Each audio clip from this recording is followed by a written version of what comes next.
Hello, hi everyone. Welcome to Cybrosys. In today's video, we're gonna discuss about how to press and hold to view the product information in Odoo 19 point of sale. So let's dive into the point of sale.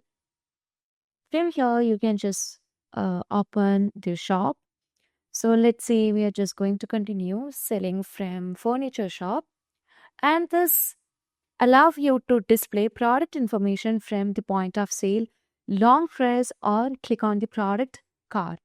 So here you can see, as you just get into the point of sale, you can simply double click or just hold a long press on the product card to view the product information.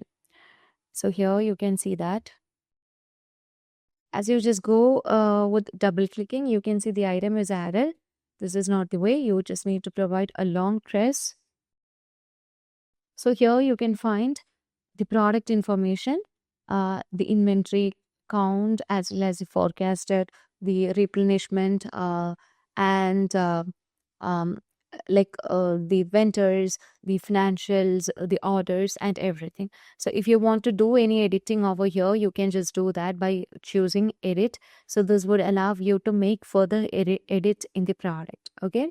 If you want to set the barcode and all, you can directly do that. So this is one of the new feature you can find under Odoo 19 point of sale. So if you find this video informative, please do like, share and subscribe our channel. If you want Odoo customization, Odoo implementation and Odoo tutorial videos, feel free to contact Cybrosys. As always, stay awesome and thank you for watching the video.